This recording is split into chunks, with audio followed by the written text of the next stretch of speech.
위장에서 성장인자 알파를 변형시키는 역할이라는 미국 국립보건원의 한 논문. 위 점막은 산성 내강 pH의 가혹한 환경과 섭취한 내용물의 연동에 따른 강력한 기계적 스트레스에도 불구하고 완전성을 유지합니다. 증가하는 증거는 위 점막에 의해 생성된 변형 성장인자 알파, 즉 TGF-알파가 위 점막 항상성에 중요한 매개체라는 것을 시사합니다. TGF-알파는 산 분비를 억제하고 손상, 괄호 열고 세포 이동 및 증식, 괄호 닫고 손상 후 점막 회복을 자극하고 위 점액 수치를 증가시킵니다. 무슨 말이냐면 고기를 대충 우물우물 꿀꺽 해도 저는 소화 잘 돼요. 위산이 충분히 삭혀주는 거예요. 그런데 그 위산이 빈속인 상태에서도 많이 분비가 되면 위벽을 먹어버릴 수가 있다 이거예요. 위벽을 손상시킨다. 그래서 그걸 방지하기 위해서 TGF-알파라는 시스템이 있다.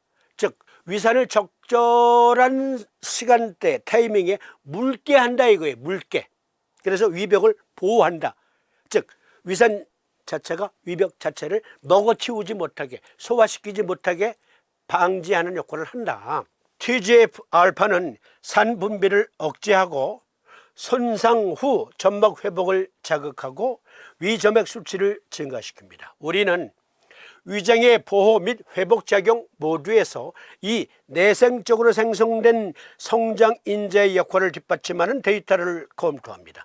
또한 우리는 기저선 증식, 저염소증, 위점액 증가 및 저알부민 혈증을 특징으로 하는 위의 전 암성 장애인 메네트리의 병의 발병 기전에서 TGF-알파의 과잉 생산에 대한 가능한 역할에 대해 논의합니다 하는 그 논문인데요. 즉 그게 너무 과잉으로 증폭이 되면 오히려 위장 점막이 상한대요. 미란성 위염 등등이 생긴대요. 그리고 소화불량, 그리고 위장 기능 장애 증상들이 나타나요. 그러니까 뭐든지 과하면 안 되지. 모자라도 안 되지만 위점막 침식, 방사선학적 평가, 이것은 우리나라 학자가 국제 방사선 학회에 낸 논문이에요. 1985년 1월 1일자 대한방사선 학회지 보고서, 논문 발제자는 김승엽 박사. 70건의 예에서 위점막 미란이 이중대조 상부 위장 검사와 내시경 소견으로 진단되었다. 위점막 미란 70건의 예에서 방사선학적 소견을 분석한 결과 다음과 같은 결과가 나왔다. 1. 총 70예 중에서 65건은 중앙함몰과 주변 점막 상승을 보이는 전형적인 변이형 미란이었다. 나머지 5건은 주변에 융기 없이 여러 번 불규칙한 함몰이 있는 급성기의 미란이었다. 여기서부터 잘 봐주세요. 이중 조형 촬영에서 모든 이 증례는 주변에 융기 없이 다중적의 불규칙한 우울병변을 보였다. 그래서 이 논문에서는 스트레스 등의 신경장애가 또 위장장애를 초래할 수 있고 위험을 증가시킬 수가 있다. 아니 서희들은 말이야 잘 모르겠거든 신경성이래. 그 말이 아니고요. 여기 신경성 위장장애라는 것은 과도한 스트레스로 인해서 위장장애가 생겼다. 그 경우에 신경성 위장장애라고 말하는 것이지 잘 모르기 때문에 아이 저거 신경성 위장병이야, 실체 없는 병이야, 그게 아니다. 조필영 선생님의 임상례에서 어느 날 중년 부인이 눈이 퉁퉁 부을 정도로 울면서 찾아왔다. 20세 된 딸이 계속 토하고 설사하고 밥도 영 먹지 않은 지가 2개월여가 되었는데 병원에 가면 위암이라고 할 것이 분명하니 진찰받을 필요도 없다고 하면서 말을 듣지 않으니 속이 상해 죽겠다는 것이다. 마음을 가라앉히고 증상을 말하시오 하여 들어본 즉 옆에 있는 사람에게 들릴 정도로 장명이 있음을 알게 되었다. 우선 본방 엑기스 과립제를 1분을 주어 보냈다. 이틀 후 다시 와서 말하기를 증상이 거의 나았으며 밥을 좀 먹었다는 것이다. 8일분을 더 복용시키고 나서 약을 끊게 하였는데 1년이 지난 지금도 살도 찌고 건강하게 지내고 있다. 그런데 그 부인은 올 때마다 빼놓지 않고 고맙다는 인사를 하고 간다. 옆에 있는 사람이 있을 때에는 오히려 이쪽이 송구스러울 정도다. 근데 이 경험은요, 지금부터 거의 한 50여 년 전의 임상례, 거의 50여 년 전의 임상례로 추측이 돼요. 이분이 전주의 한 전통시장 구석에서 조약국이라는 약국을 30년을 하셨거든요. 그때의 임상 경험이에요. 그러니까 아주 오래전 임상례.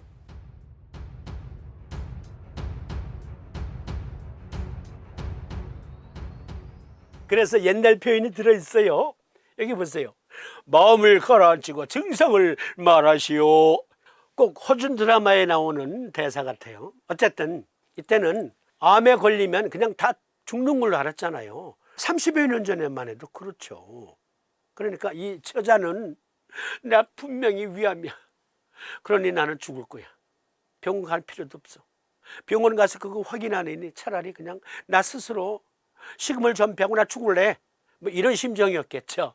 그런데 반화사심탕 11치로 나 암인 것 같아 하고 식음을 전폐한 처자를 열흘 만에 고쳐줬어. 삼침겸에서 적용하면 그렇죠. 낫습니다. 미란성 위염이라는 건 초간단 요약. 네이버 지식백과에 가서 백과사전 설명을 보시면 이렇게 되어 있습니다. 까진 위염이라기도 부르는 거예요.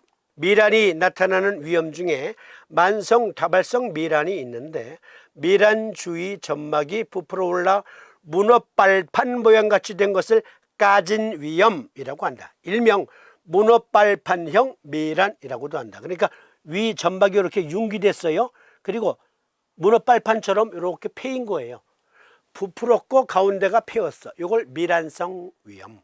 그런데 특히 반화사심탕은 미란성 위염, 저산증 위염 등등이 아주 특효예요. 위내정수 확인되면 말랐건 통통하건 모든 위장장애에 쓸 수 있어요. 단 복진을 해보고 흉욕고만이 있으면 반화사심탕증 아니에요. 그건 시오게지탕, 시오게지 건강탕, 대시오탕 또는 소시오탕을 써야 돼요.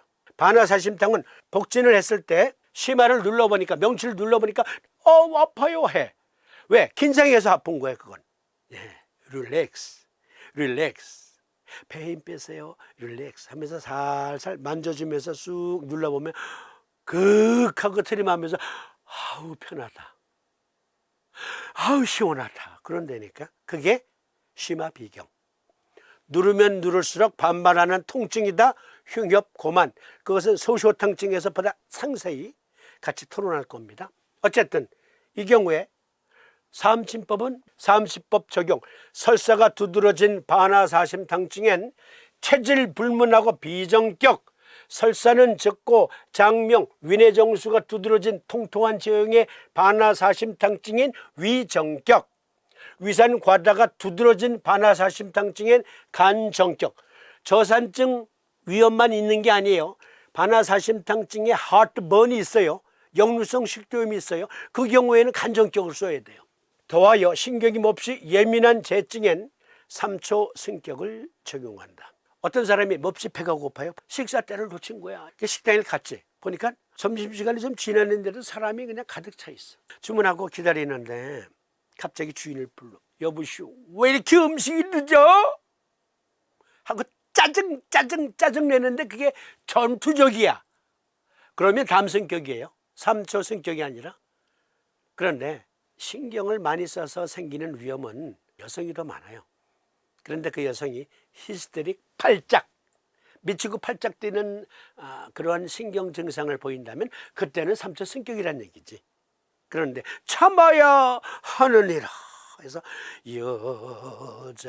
여자이기 때문에 말 한마디 못하고, 그러다가 생긴 위장병, 그건 간정격만 써도 돼요. 그건 간증겠지. 적응증, 위통, 가슴쓰림, 역류성 식도염, 구토, 구역, 신트림, 근만성 위염, 위궤양, 불면증, 신경증, 위하수, 위아토닌. 위아토닌은 뭐냐면 위의 근육이 약해져 연동 운동이 감퇴되는 증상. 그러니까 위장 연동 운동, 즉 모틸리티 이력이 약해서 생긴 위염. 과음, 과식, 자극성 약제 남용 따위가 그러한 것들이 원인으로 작용하기도 하고 가슴이 따갑고 쓰리거나 구역질, 변비 따위의 증상이 나타난다. 이게 위아토닌. 고전적인 용어예요. 고전적인 용어. 어쨌든 이러할 때 삼침과 반화사심탕, 과립 또는 여기 대웅약탕기 이런 거 좋은 거예요 이거. 이런 한 푼 안 받고 제가 써보니까 좋아서 여러분들께 추천. 약재를 대구 양령시, 금산 양령시, 경동시장 양령시에 가서 한약국 가셔서 지어달라고 하세요. 첨약으로. 달인 방법 아시죠? 두 첩을 물 1000cc를 넣고 달인다. 한 2시간 타임 돌린 다음에 찌꺼기를 버리면 짜는 거 아니에요. 이거 저절로 자기가 다 알아서 추출이 돼요. 설명서에 나와 있어. 그러면 약 500cc가 추출되는데 줄여서 300cc를 만들고 그것을 100cc씩 3번에 나누어 복용한다. 그리고 사음침 적용한다. 흔히들 한약은 효과가 서서히 나타난다 그런 말을 하는 사람들이 있어요. 누가 그래요? 한약이 서서히 효과가 나타난다고요? 아편 한약이에요. 코카인도 한약이에요. 대마초도 한약이에요. 그런데 아편 꾸준히 한 달 동안 복용했더니 그때서야 환각작용이 나타납니까? 먹자마자 바로. 조비령 선생은 그걸 증거했잖아요. 이틀치 줘서 낫게 했대잖아요. 그런데 확실하게 낫게 하려고 8일치를 더 줘서 열흘 만에 낫게 했다. 이분은 삼침은 안 쓰고. 그러니까 누가 하는 말, 한약은 효과가 천천히 나타납니다. 기다리세요. 뭘 기다려? 그거는 증이 잘못된 거지. 이런 건 있지. 어떤 사람이 무지무지하게 건강해. 그러나 건강할 때 건강을 살펴야 돼 해서 보약을 먹어. 그러면 이 사람의 에너지 2배로 증폭이 되는 건 아니죠. 슈퍼맨이 되는 것 아니죠. 그건 그냥 꾸준히 먹음으로 해서 그래서 에너지를 보다 지구력 있게 활용할 수 있는 그런 몸 상태로 만들어줄 수는 있지. 그러나 치료용 한약은요, 먹자마자 바로 효과 나타나야 돼요. 먹자마자. 약을 한 재를 복용했을 때 적어도 증상의 반이 복용한 지 3, 4일 이내에 나타나야 돼요. 증상 개선이 복용한 지 3, 4일 내에 발현이 돼야 돼요. 한 30%라도. 열을 먹어도 안 돼. 1년을 먹어도 안 돼. 그러니까 누구한테 가니까 한약은 효과가 서서히 나타나는 거야. 아편은요, 먹자마자 효과 나타나요. 코카인 먹자마자. 대마초 피우자마자. 그것도 한약이거든. 어쨌든 반화사심탕 조비룡 선생은 이틀치 가지고 거의 낫게 했다. 확실한 마무리를 위해서 8일분을 더 주었다. 그리고 약을 끊었는데 1년이 지난 지금까지 살도 적당히 찌면서 그러면서 아주 예쁜 처자로 변한 거지. 사암침 같이 적용하면 낫지 않을 병이 없다라는 말씀을 드리면서 다음 시간에는 생강사심탕. 생강사심탕은요, 구토와 설사가 더 두드러진 증상이에요. 더 두드러진 증상. 반화사심탕에 생강이 조금 더 추가됐을 뿐인 약인데 그 미묘한 2, 3g 차이로 어마어마한 증의 개선이 이루어져요. 다음 시간에 여러분들과 함께 또 진지하게 토론해 보도록 하겠습니다. 시청해 주심에 감사드립니다. 고맙습니다. 안녕히 계십시오.